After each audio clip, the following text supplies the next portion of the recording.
What is up, 1320 fans? We're out here at Sema 2021. We're walking through the Toyota Tires booth, and we found a C10 pickup. It's a little different than what you guys have seen before.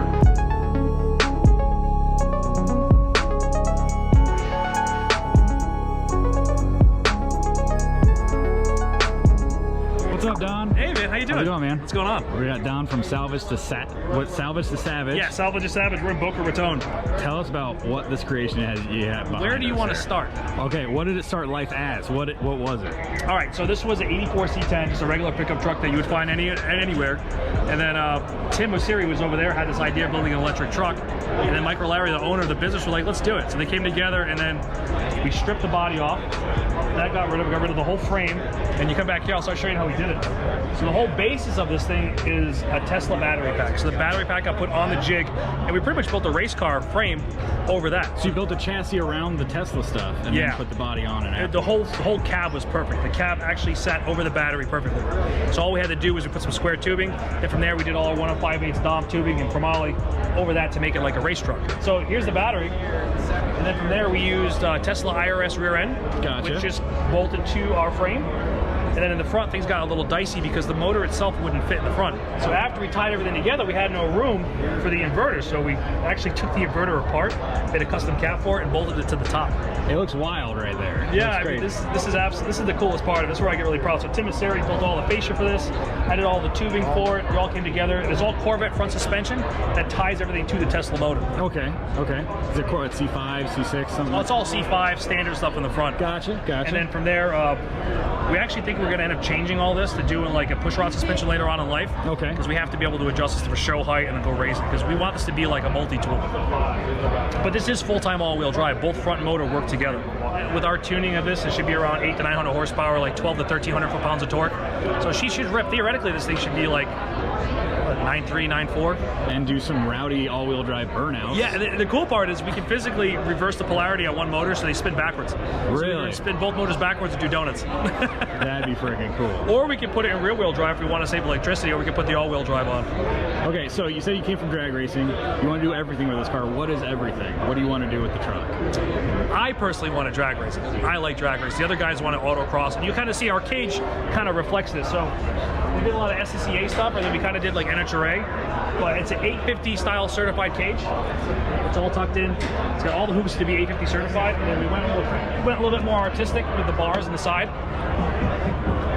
Pull down bar, everything ties to the back of the cage. And then from there, if you look at this, we got some more racing style kind of autocross stuff. We actually have our pull handle that controls the regenerative braking for the rear. Really? So you can hit it and put a load on the rear motor, and you can program it to have different loads. So you actually, it's like pulling the e-brake because the motor will lock up. Really? Yeah. Okay, so it looks just like a regular e-brake, but it does a lot more than just a regular e-brake. Yeah, so it's pushing fluid through a sensor, then that sensor goes to our race pack, and that race pack then controls a signal that goes to the inverter. So you can so you guys figured out how to do an e-brake, like you can do an e-brake turn in a Tesla powered something. It's built in, yeah. That's so freaking cool. And this is the wild part here. So this is just a stock Tesla IRS that we built the frame over. So we had it on the jig, we built the whole frame around that.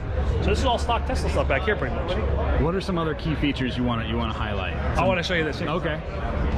The interior. So hang on. First of all, let's check out. We got GTR door handles. GTR door handles. We're familiar to those. Okay. So to be honest with you, making a big window kit work with GTR door handles was the dumbest thing, hardest thing I ever done. It just did not work. The big window comes down, the GTR door handles are in the way, but we made it happen, and it's awesome. But the big window kit makes it seem like it's more modern, you know. But other than that, everything's custom. We built everything by hand to make this all work. All the seat brackets are all I would just design it and cut them in-house in the plasma table. So everything you see brackets and tab-wise was built in-house. Our awesome guy, Andrew, he wired it all. So we have all the wires back here for the Tesla stuff. And it's not much. It's almost the same amount of wires like an LS would have. Really? And then up here we have something that's really cool that you can't see is we have a Tesla iBoost master cylinder. Okay. It's electronically controlled, and we had no room to put it behind the pedals because of the way the frame was. So we mounted it horizontally, and we actually did a push rod suspension for it. Oh, it's got you'll see it through the front fender. It's got a rocker on it that we designed in-house on a bearing.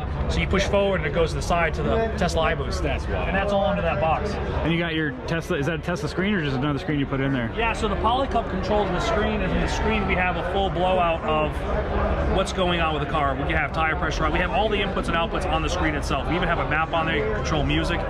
and it's all tied into the CAN bus of everything that's going on here. So when we get fully in tune with it, it all comes on the screen. We can see everything. That's awesome. Yeah, error codes, this and that.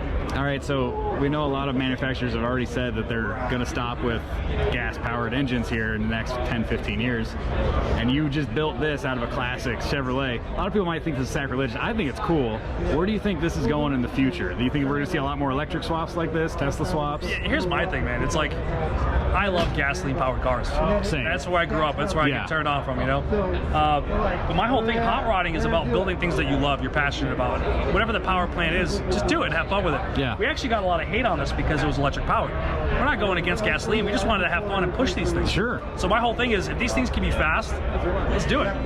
You know, I still want to have my LS powered twin turbo Chevelle, whatever it is. Yeah. But to be able to do this too, it's just another avenue that we can have fun in. Exactly. You know? That, and you can do some rowdy stuff with this, and the cops aren't going to hear a loud, blown motor coming down the street.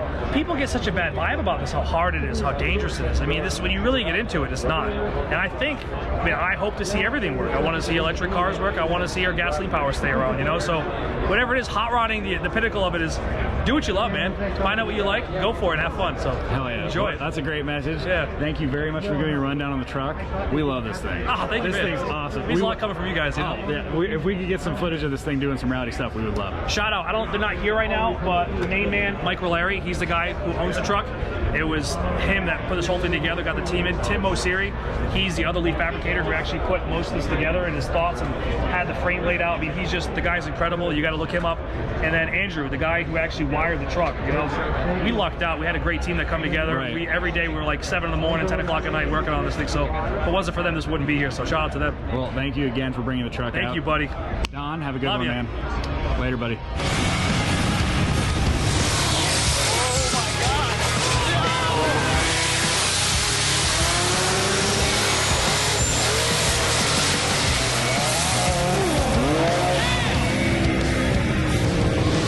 That was fucking scary as